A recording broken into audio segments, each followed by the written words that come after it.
नमस्ते जी, सत श्री अकाल। कैसे हैं आप लोग? I hope you all are doing great. मैं भी बिल्कुल ठीक हूँ, एकदम बढ़िया। आज हम जो वीडियो पे रिएक्शन करने जा रहे हैं, ये वीडियो है बागेश्वर धाम गुरु जी कैसे बने पीठाधीश्वर। देखिए सो गाइस, जल्दी से चलते हैं उनकी की जर्नी को देखते हैं। अगर आप मेरे चैनल पर न्यू है तो जल्दी से सब्सक्राइब कर ले एंड बेल आइकन को ऑल नोटिफिकेशन पे प्रेस कीजिए ताकि सारे वीडियोस आपको मिलते रहें। सो करते हैं वीडियो को स्टार्ट। ओरिजिनल वीडियो का लिंक आपको मिल जाएगा नीचे डिस्क्रिप्शन में, सो आप वहां से ओरिजिनल वीडियो वॉच कर सकेंगे।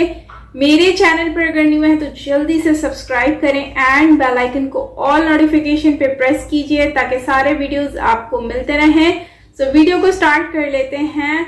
So yes, let's start the video. And जिंदगी बमुश्किल गुजर रही थी। आर्थिक संकट लगातार बढ़ रहे थे।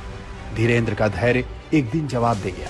वो भी अपनी याचिका लेकर अपने दादा के दरबार पहुंच गए।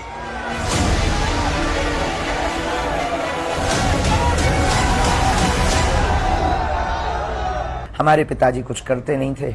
भूख की स्थिति में दादा गुरुजी का फक्कड़पन था। वो परिवार से नाता तोड़ा, मतलब तोड़ा।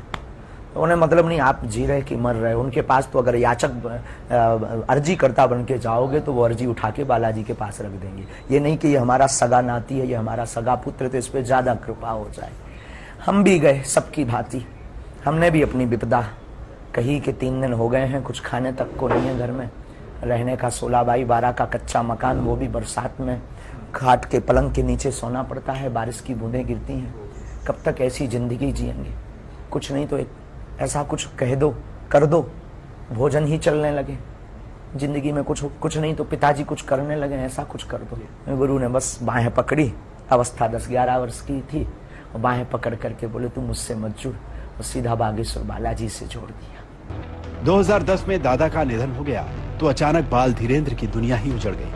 लेकिन गुरु तब तक अपना काम कर चुका था। सन्यासी बाबा ने लीला की। स्वप्न में आभास होने लगा।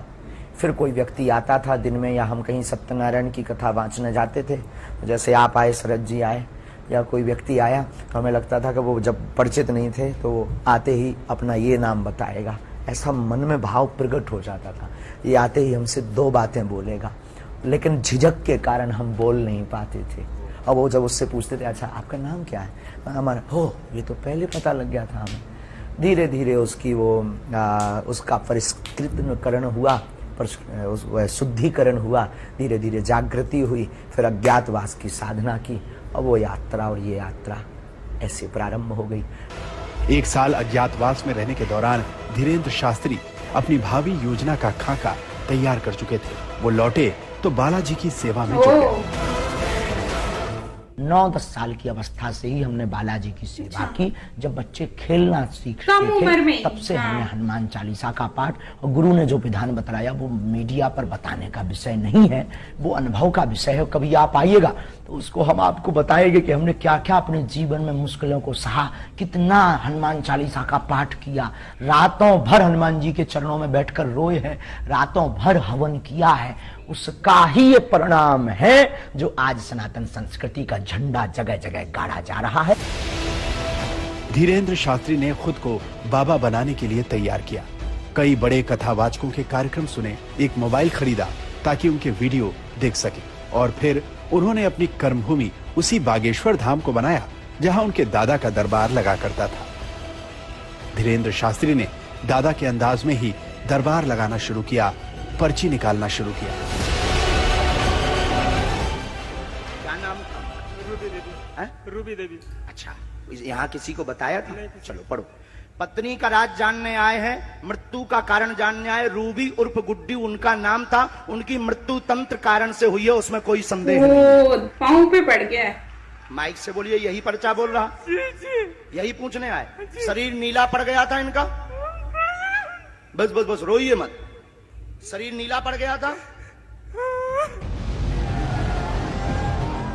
आस्था, धर्म, चमत्कार और भावनाओं के कॉकटेल ने धीरेंद्र शास्त्री का दरबार जमा दिया। वो चंद वर्षों में पंडित धीरेंद्र शास्त्री से बाबा बागेश्वर सरकार कहलाने लगे।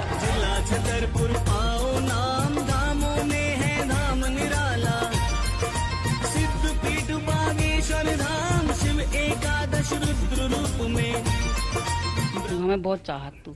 वो आज भी चाहत, आज दौड़ के पाँव पर हमारे, अभी भी आए तो पर के पाँव पर है हमारे। धीरेन्द्र शास्त्री की उम्र अभी सिर्फ 26 साल है। उनकी मंजिल क्या है ये अभी उन्हें भी नहीं पता। हाँ, जिंदगी अपने खेल खूब दिखाती है, इसका एहसास उन्हें जरूर है। जीवन के खेल सबकी समझ नहीं आ सकता, कब क्या कर दें, गुरु कब कृपा कैसी कर दें, कह नहीं सकते यार। मतलब यहाँ हम अपने जीवन में ये जो भी है हमारे लिए सबसे बड़े चमत्कार हैं। खाना पीना, भोजन, रहन सहन, सब चमत्कार से बड़े, कोई किसी का नहीं, कोई किसी का नहीं होता, ये बात तो सच है। तो ये थी एक वीडियो जो कि गुरुदेव की वीडियो है, जो कि बागेश्वर धाम के बाबा जो कि बहुत ज्यादा फेमस हैं, और उन्होंने अपनी कुछ एक्सपीरियंस शेयर किए हैं जो उन्होंने लाइफ को फेस किया है। हर किसी की लाइफ में एक ऐसा वक्त आता है जो मुश्किल वक्त होता है।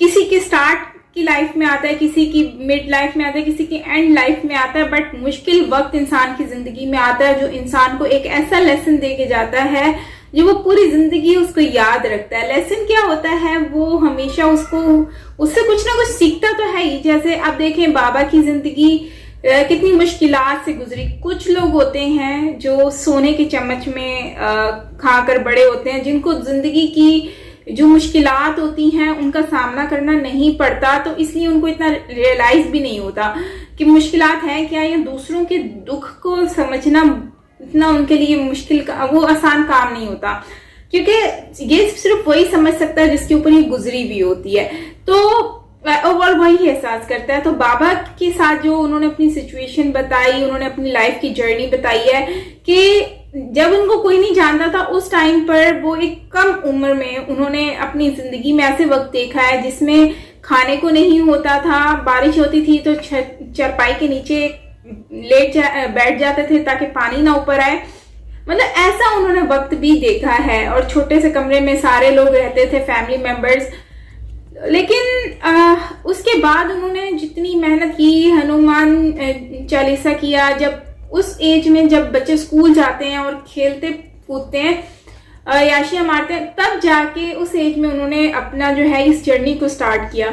और आज बाबा जो हैं वो इतनी दुनिया में उनकी एक मेहनत है जो उन्होंने की है, और इनकी एक लगन थी हनुमान जी से, बालाजी से, जो कि उनको इस लेवल पर लेकर आई है कि आज वो लोग बहुत आगे निकल आए हैं। मतलब आज इनको पूरी दुनिया जानती है और उनको इतनी पावर मिली है क्योंकि उन्होंने जो मेहनत की और सच्चे मन से मेहनत की, उनको फल मिला है। और फल ऐसा मिला है कि अब पूरी दुनिया उनके पास अपने मसले लेकर आती है। और जब कोई नाउम्मीद हो जाता है तो वो उम्मीद लेकर आते हैं कि बाबा के पास नाउम्मीदी हमारी खत्म हो सकती है। और वही चीज हमें देखने को भी मिली है कि वाकई में बाबा से इनकी नाउम्मीदी खत्म हो गई है। तो गाइज मुझे तो बहुत अच्छा लगा ये वीडियो देख के, बाबा की लाइफ की जर्नी देखकर। आई नो कि ये थोड़ी इमोशनल स्टोरीज होती हैं, बट ये है कि अच्छी लगती हैं इस तरह की स्टोरीज सुनकर, काफी कुछ जानने को मिलता है रिगार्डिंग जो है वो बाबा के बारे में, कि एक ऐसे इंसान की स्टोरी जानने के बारे में कि जो कामयाब हुआ है, तो उससे पहले वो किस तरह की उसकी लाइफ थी, उसने क्या क्या स्ट्रगल किया है। तो खैर बाबा ने तो अपने दादा से ही ये सारा ज्ञान लिया और उनसे सीखा, और वो उनके आइडियल हैं यकीनन। और अब जो है अब बाबा दूसरे लोगों को सिखा रहे हैं, तो ये बहुत अच्छी बात है। सो आई एम वेरी हैप्पी कि इस तरह से लोगों की मुश्किलात का हल निकल रहा है। जैसे वो बताते हैं कि यही मसला है लिखकर पेपर में, तो वो लोग रोना शुरू हो जाते हैं, क्योंकि वो रियलिटी होती है ना, तो उनकी दुख ऐसे जैसे उनके अलावा भी किसी को पता है, तो लोग फिर इमोशनल हो जाते हैं। तो ऐसे लोग, वैसे भी हम तो चाहते हैं ना कि कोई एक ऐसा इंसान हो जो हमें समझे, हमारी मुश्किलात को समझे, हमारी तकलीफ को महसूस कर सके। तो बस वही चीज हमने आज के इस वीडियो में भी देखी है। तो दोस्तों आप लोग क्या कहेंगे इसके ऊपर जरूर शेयर करें कमेंट सेक्शन में। बाकी मिलते हैं नेक्स्ट वीडियो के साथ।